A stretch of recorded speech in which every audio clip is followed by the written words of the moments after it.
사람은 누구나 살아가면서 누군가를 따를 때가 있습니다. 사업을 하거나 또 회사에서 일을 하게 되면 반드시 이제 한 집단을 이끌게 되거나 이끄는 사람이 있기 마련이고 또 내가 이끌게 되기도 합니다. 그러면은 내가 이끌림을 받아야 하는 자리라고 하면은 그 사람을 따라야겠죠.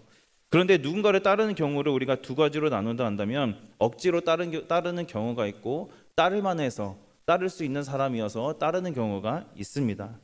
예를 들어서 전혀 신뢰가 가지 않는 사람을 억지로 내가 따라야 한다고 했을 때 그것이 얼마나 괴롭고 힘들겠습니까?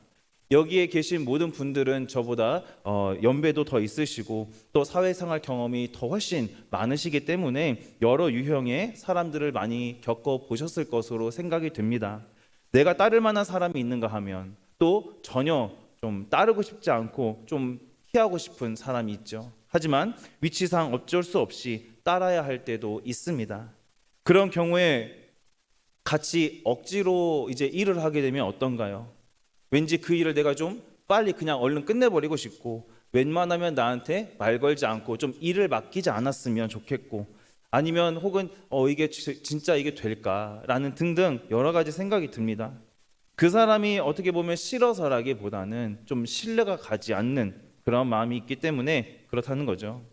어떤 경우는 정말 탁월하고 인품도 훌륭한 좋은 사람이 나를 이끌어 준다면 또 정말 신뢰할 수 있을 만한 정말 신실한 사람이 나를 이끌어 준다면 어떻습니까? 얼마든지 또 내가 자발적으로 기쁘게 따르기도 합니다. 그 사람이 하는 말이라면 무엇이든지 내가 좀 따를 수 있을 것 같고 또 어떤 일을 나에게 맡겨준다 하더라도 내가 그 일을 기쁘게 수행할 수 있습니다. 또 시간이 흘러서 나 역시 내가 따랐던 훌륭한 좋은 사람과 같은 위치에 있게 되면 밑에 사람이 나를 따를 만한 사람이 되기 위해 나 역시 노력하게 되죠. 또 안 되는 일도 되게 하고 싶고 잘 되는 일은 더 잘 되게 하고 싶은 마음이 있습니다. 그래서 최고의 결과를 내고 싶죠. 나를 믿어주고 내가 존경하고 따를 만한 사람이 나를 이끌어줄 때 우리는 그것만큼 또 아니면 그 이상으로 어쩌면 역량을 발휘해서 더 좋은 결과로 만들고 싶어 하기도 합니다. 그런데 이 누군가를 따른다는 것은 기본적으로 마음에 무엇이 있어야 따를 수 있을까요? 물론 그 사람이 어떤 이 탁월한 능력도 있어야 되고요. 또 실력도 있어야 되고 훌륭한 인품 등등 갖추어야 될 것이 많이 있습니다. 하지만 무엇보다도 상대방에 대한 어떤 이 신뢰가 있어야 한다는 거죠. 절대 억지로 사람을 따를 수는 없습니다. 믿을만 하니까 따를만 하니까 따른다는 거죠. 기본적으로 어느 정도 신뢰가 있어야 그 사람의 말을 믿을 수 있고 그 사람의 말을 따를 수 있습니다. 우리가 운전할 때 어떻습니까? 지금은 참 내비게이션이 너무나도 잘 돼 있죠. 그래서 처음 가는 길이라 하더라도 내비게이션의 목적지만 딱 찍으면 바른 길로 안내를 잘 해줍니다. 내비게이션을 믿고 운전하면 마음이 굉장히 편하죠. 아무리 초행길이라 하더라도 내비게이션이 안내해 주는 대로만 내가 운전을 한다면 안전하게 목적지에 도착할 수 있습니다. 그런데 내비게이션을 믿지 못하고 나는 내 감만 믿고 가겠다. 내가 보기에는 내비게이션이 잘못됐다라는 생각으로 길을 가면 목적지와 방향을 잃어버리게 됩니다. 하나님이 우리의 삶을 이끄실 때도 마찬가지입니다. 우리가 하나님께 이 모든 것을 맡겨드릴 수 있는 이유가 여러분 어디에 있습니까? 바로 하나님이 나를 이끌고 계심을 믿기 때문에 그리고 나를 향한 계획이 반드시 있음을 믿고 확신하기 때문입니다. 우리는 이 사실을 이 설교 말씀을 통해서 많이 지금까지 들었고 또 잘 알고 있습니다. 그래서 이 말씀을 듣게 되면 하나님의 계획에 우리가 있다는 것을 믿고 그 주님의 말씀의 뜻과 순종하려고 하죠. 그런데 현실을 살아가면서 이 하나님이 나를 이끌고 계시고 또 나를 붙들고 계신다는 거 우리가 잘 알고 있지만 그 믿음을 통해서 항상 하나님께 순종하기가 참 너무나도 어렵다는 거죠. 하나님 뜻대로 내가 정말 순종해야지 이렇게 하면서도 때로는 부담스럽고 또 어떤 때는 억지로 하게 되는 경우도 있습니다. 그런데 우리가 억지로 하면 어떻습니까? 전혀 기쁘지 않고 내 몸만 피곤하고 지칩니다. 왜 이런 일이 생길까요? 이런 일이 생기지 않았으면 좋겠는데 왜 이런 일이 생길까요? 그 이유는 우리가 하나님을 믿지 못해서가 아닙니다. 그것이 아니라 하나님이 어떠한 분이신지를 잊어버렸기 때문입니다. 오늘 본문에서 다윗은 이렇게 말합니다. 하나님이 어떤 분이신지를 알면 순종은 억지가 아니라 기쁨이 된다고 말합니다. 이 말씀이 오늘 우리에게 주시는 은혜입니다. 다윗은 하나님이 이루신 일들을 돌아보면서 고백하는데요. 우리 오늘 본문 시편 40편 5절 말씀을 함께 같이 한번 읽어보겠습니다. 여호와 하나님이여 주께서 행하신 기적이 많고 우리를 향하신 주의 생각도 많아 누구도 주와 견줄 수가 없나이다. 내가 널리 알려 말하고자 하나 너무 많아 그 수를 셀 수도 없나이다. 아멘. 여기서 다윗이 지금 뭐라고 고백하고 있습니까? 하나님은 행하신 기적이 많으시고 또 우리를 향하신 하나님의 생각, 하나님의 계획이 많아서 그 누구도 주님과 절대 비교할 수 없다라고 말하고 있습니다. 또 다윗은 뒤에 이어서 하나님의 행하신 일들을 내가 널리 알리기 위해서 열심히 전하고 있고 수없이 말하지만 하나님의 행하신 일들이 너무나도 많기 때문에 그 수를 내가 다 셀 수가 없다라고 고백합니다. 다윗의 고백과 같이 하나님은 생각하시는 것이 크고 많으신 분입니다. 그러나 하나님은 생각이 많으시지만 전혀 실수가 없으시고 우연한 계획을 세우는 분이 아니시며 언제나 선한 뜻을 가지고 역사하신다는 사실입니다. 다윗도 이것을 알고 있기 때문에 오늘 본문과 같은 고백을 하고 있다는 거예요. 다윗의 이런 고백이 어디에서 나왔겠습니까? 자신의 인생을 지금까지 이끌어 주신 그 하나님을 경험한 것에서 나온 확신에 의한 고백입니다. 하나님이 세우신 이 계획이 항상 선하고 크다는 이 믿음이 다윗 안에 있었기 때문에 다윗은 어떠한 상황이 있어도 하나님의 뜻을 따르는 것이 전혀 두렵지 않았던 겁니다. 이것이 바로 하나님의 주권과 섭리입니다. 하나님은 모든 것을 다스리시고 우리의 인생을 선한 방향으로 이끌어 가시는 분인 줄 믿습니다. 그렇기 때문에 우리의 인생은 여러분 결코 우연이 아니라 하나님의 선하신 그 계획 속에 있는 줄 믿으시길 바랍니다. 우리의 인생이 우연이라면 하나님의 인도하심과 계획이 아니라 내가 살아가는 대로, 내가 노력하는 대로 앞길을 개척하는 것이 우리의 인생일 겁니다. 그러나 우리의 인생이 어떻습니까? 한치 앞을 볼 수 없는 것이 바로 우리의 인생이죠. 한치 앞을 볼 수 없는 인생을 살아가면서 누군가의 인도함이 있고 심지어 그 인도함이 우리의 인생을 바르게 살도록 그리고 영혼을 향하는 길로 인도하는 이가 있다면 여러분 얼마나 안심이 되고 감사한 일이겠습니까? 한치 앞을 알 수 없는 그 인생길에서 우리가 안심할 수 있지 않겠습니까? 그런 분이 지금도 우리의 인생을 선한 길로 인도하시고 또 나를 향해 세우신 그 선한 계획을 통해 길을 열어주고 계신다라는 사실입니다. 그래서 그 하나님이 나를 선하게 인도하신다라는 것을 믿기 때문에 하나님의 말씀, 나를 향한 그 명령은 여러분 부담이 아니라 하나님이 선하게 인도하신다는 확신 속에서 따라가는 기쁨이라는 겁니다. 다윗도 그랬습니다. 그렇기 때문에 다윗이 아무리 어렵고 괴로운 상황이 있어도 여러분 어떻게 했습니까? 다윗이 여러 편의 시편을 굉장히 많이 썼는데 그 시편들 한번 보십시오. 여전히 하나님은 선하시고 나를 보호하시며 나의 방패가 되시고 나를 향한 계획이 반드시 있는 분임을 다윗은 계속 고백하고 있습니다. 그래서 그 하나님은 붙들면서 주님의 말씀을 통한 인도하심을 받아 순종하며 나아갔던 사람이 바로 다윗이었죠. 다윗이 겪었던 그 상황에서 하나님을 끝까지 믿고 하나님 말씀에 순종하는 일이 여러분 과연 쉬운 일이었을까요? 결코 그렇지 않았을 겁니다. 내가 아무리 어렵고 괴로워도 지금도 나와 함께 하시는 분, 그분은 하나님이시고 또 나를 어려움에서 능히 건져 주실 것이다. 이 확신과 믿음을 하나님이 다윗에게 주셨기 때문에 다윗이 하나님의 뜻에 아무리 어렵고 힘들어도 주님의 말씀에 순종하는 일이 가능했다는 겁니다. 더 나아가서 하나님이 행하신 모든 일들과 사람들을 향한 생각, 계획은 인간의 생각과 말을 훨씬 초월하기 때문에 믿을 수 있고 따를 수 있다는 고백이 나올 수밖에 없습니다. 그래서 하나님의 계획을 온전히 믿을 때 이 주님의 말씀을 따르는 것 결국 순종이죠. 순종은 나를 억누르는 무거운 짐이 아니라 가장 안전한 길을 선택하는 믿음의 반응이 된다는 사실을 여러분 믿으시길 바랍니다. 순종은 하나님이 우리를 억누르려는 것이 아니라 무엇이냐? 바로 믿음을 자라게 하는 훈련입니다. 하나님의 계획이 선하다는 믿음이 없으면 여러분 순종은 항상 무거울 수밖에 없습니다. 하지만 하나님의 이 선하신 계획은 주님의 섭리 안에 있음을 여러분 믿으시길 바랍니다. 우리를 향한 하나님의 은혜로운 그 섭리 안에서 오늘도 하나님께서는 그분을 의지하는 자에게 풍성한 은혜와 놀라운 섭리로 역사하시는 줄 믿습니다. 그래서 놀라운 그 섭리를 통하여 베푸시는 선한 은혜를 기억하면 늘 주님을 찬양할 수 있는 저와 여러분이 되기를 소망합니다. 자신을 향한 하나님의 그 선하신 계획을 찬양하는 다윗, 이 다윗은 이제 하나님이 자신에게 알려주신 내용을 고백하고 있습니다. 우리 시편 40편 6절 말씀 같이 한번 읽겠습니다.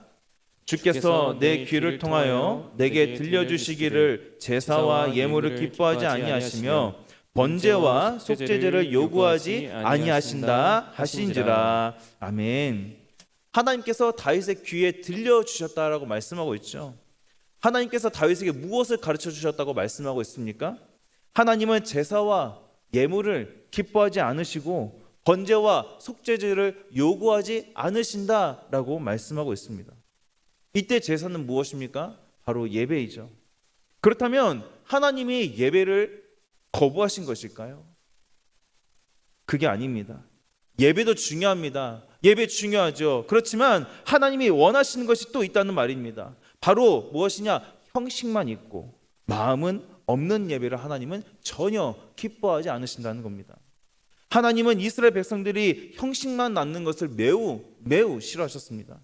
겉으로는 제사를 드리면서 하나님을 정말 잘 섬기는 것처럼 겉모양은 포장해서 보였지만 실상은 어떻습니까? 하나님 앞에 불순종하고 하나님이 원하시는 모습대로 전혀 살지 않았던 겁니다. 우리 이사야서 29장 13절 말씀도 같이 한번 읽어보겠습니다. 주께서 이르시되 이 백성이 입으로는 나를 가까이하며 입술로는 나를 공경하나 그들의 마음은 내게서 멀리 떠났나니. 아멘.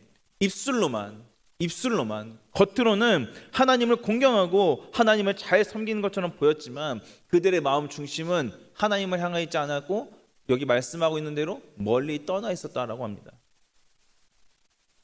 하나님은 제사 자체를 원하신 것이 아니라 하나님을 사랑하고 순종하는 그 마음과 하나님의 뜻을 따르는 그 삶을 원하셨습니다. 우리 사무엘상 15장 22절 말씀도 같이 한번 읽어볼까요? 사무엘이 이르되 여호와께서 번제와 다른 제사를 그의 목소리를 청종하는 것을 좋아하심같이 좋아하시겠나이까. 순종이 제사보다 낫고 듣는 것이 순양의 기름보다 나으니. 아멘. 성경은 계속 일관되게 여러 번 말씀하고 있습니다. 하나님은 겉으로 드러나는 행위보다 그 행위 뒤에 있는 마음의 방향을 보신다는 사실입니다. 얼마나 많은 제사를 드렸느냐, 얼마나 큰 헌신을 했느냐가 그게 아니라 내가 하나님을 얼마나 신뢰하면서 하나님의 말씀을 따르고 진정 마음 내 중심이 하나님을 향하여 순종하고 있느냐를 보신다는 말입니다. 하나님은 행위의 모양보다 마음의 신뢰, 하나님을 향한 마음을 더 기뻐하시는 줄로 믿습니다. 그래서 다윗은 이어서 이렇게 고백하는데요. 우리 시편 40편 7절 말씀도 같이 한번 읽어보겠습니다. 그때에 내가 말하기를 내가 왔나이다. 나를 가리켜 기록한 것이 두루마리 책에 있나이다. 아멘. 이 고백에서 다윗의 고백에서 우리가 주목해야 되는 건 무엇이냐면 바로 내가 왔나이다라는 말입니다. 다윗은 하나님 앞에 나올 때 무엇을 가져왔다고 말하지 않았습니다. 하나님, 제가 이런 제사를 준비했습니다. 하나님, 제가 이런 업적을 이루었습니다. 라고 말하지 않았다는 거죠. 다윗은 어떻게 합니까? 먼저 자기 자신을 하나님 앞에 세웁니다. 하나님, 제가 여기 주님 앞에 나왔습니다. 이것은 순종의 출발이 행위가 아니라 바로 존재라는 겁니다. 하나님 앞에 나오는 것, 하나님의 그 부르심 앞에 반응하고 자신을 세우는 것, 이것이 바로 순종의 첫걸음이라는 고백입니다.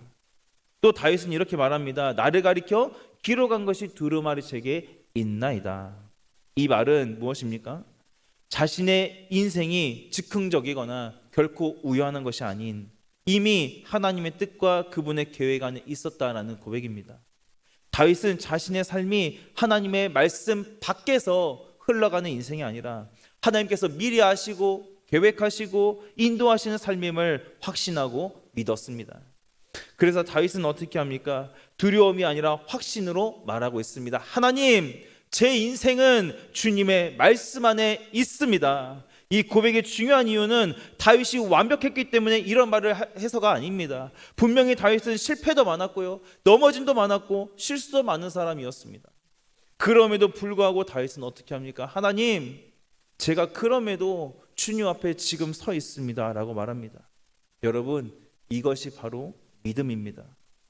순종은 내가 준비가 다 되었을 때 시작하는 것이 아니라 하나님을 신뢰하면서 그분 앞에 서는 데서 시작되는 줄 믿으시길 바랍니다. 다윗은 자기 자신을 세우지 않고 하나님의 뜻 안으로 자기의 삶을 온전히 맡겨드리는 선택을 했습니다. 이 고백 속에는 또 하나의 중요한 태도가 담겨져 있습니다.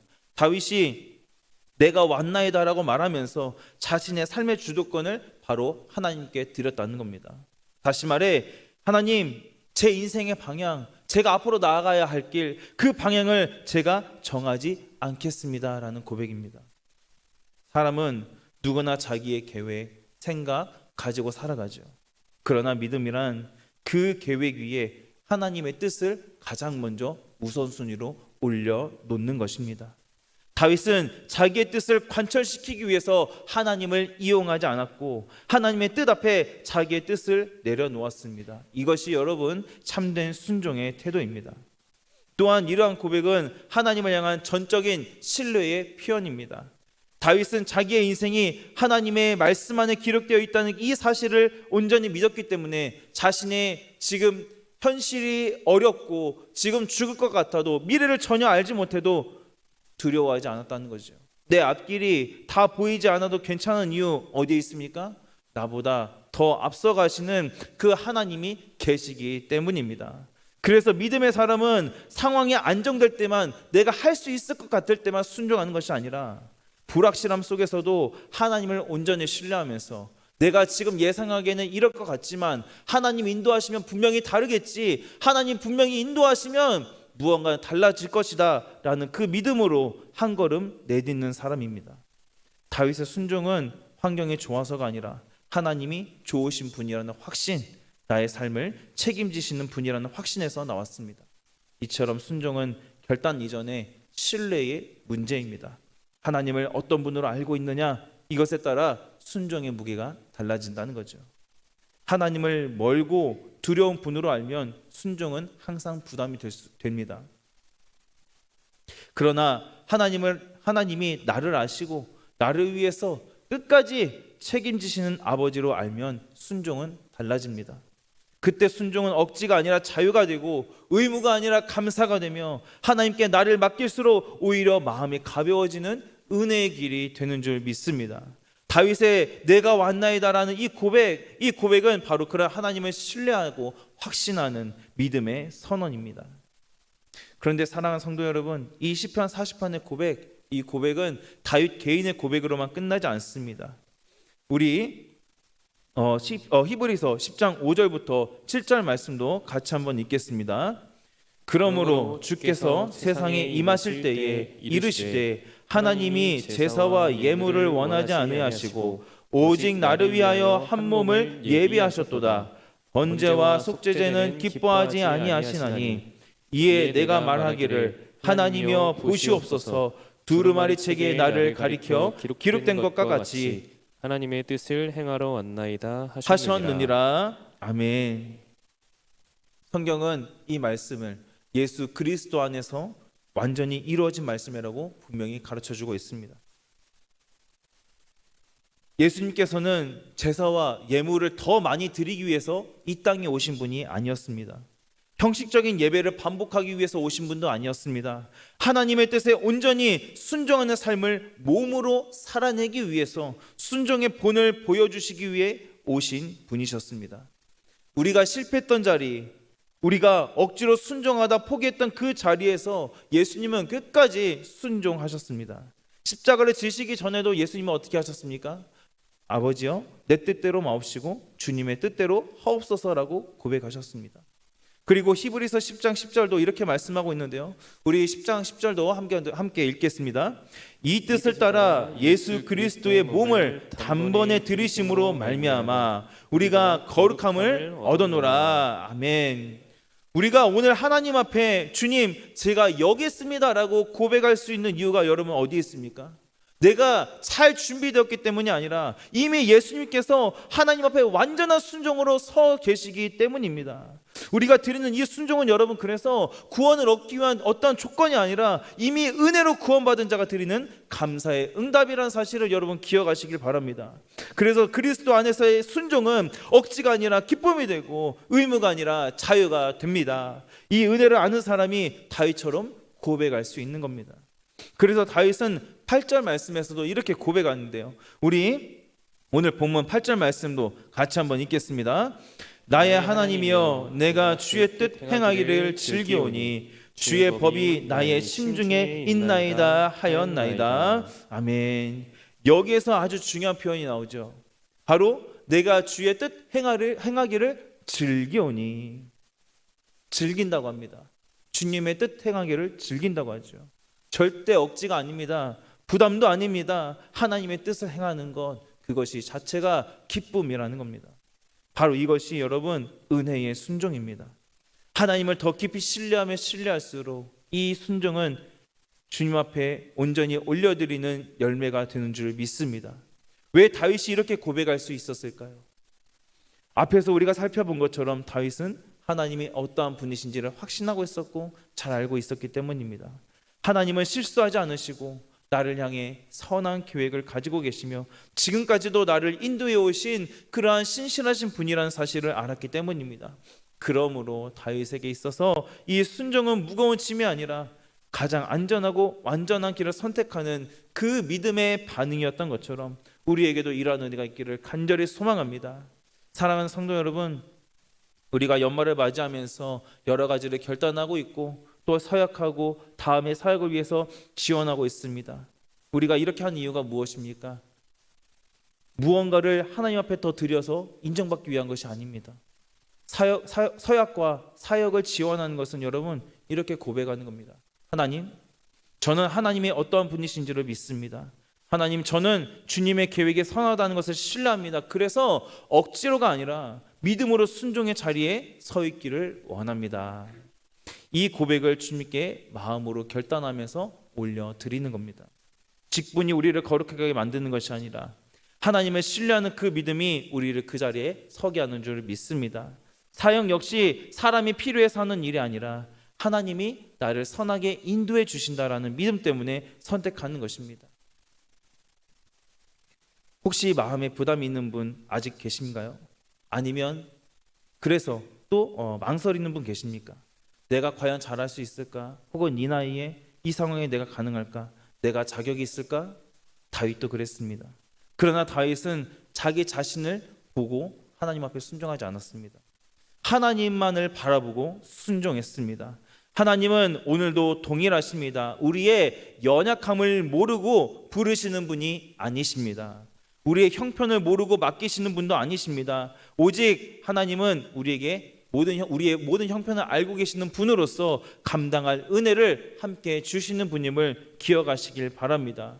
그러므로 우리가 오늘날 드리는 이 주님 앞에 드리는 우리의 헌신, 이 서약은 결단 이전에 믿음의 고백이 있어야 합니다. 주님, 주님의 뜻이 선한 줄 믿습니다. 주님께서 인도하시는 길로 가는 것이 가장 안전합니다. 이 믿음에 드려지는 이 순종은 결코 여러분 무너지지 않는 줄 믿습니다. 이 고백 위에 드리는 순종은 하나님께서 기뻐 받으시는 줄 믿습니다. 예수 그리스도를 믿고 하나님께 예배하는 자, 우리 모두는 이미 주님께 사명받은 자들이고 우리의 삶을 주님이 이끌고 계시는 자들입니다. 그렇기 때문에 우리의 삶을 다시 주님 앞에 올려드리면서 다윗의 고백이 우리의 고백이 되기를 바랍니다. 나의 하나님이여 내가 주의 뜻 행하기를 즐겨오니 주의 법이 나의 심중에 있나이다. 이 고백을 통하여서 우리가 연말을 맞이하고 또 새해를 준비하고 이 믿음으로 서약하면서 이 신뢰로 주님을 따를 수 있는 우리 모두가 되기를 주님의 이름으로 간절히 소망합니다. 그래서 우리 교회가 억지로 일하는 공동체가 아니라 하나님을 신뢰하기 때문에 정말 주님이 주시는 주체할 수 없는 그 기쁨과 감사함으로 순종하는 그러한 귀한 믿음의 공동체가 되기를 주님의 이름으로 간절히 소망하고 축복합니다.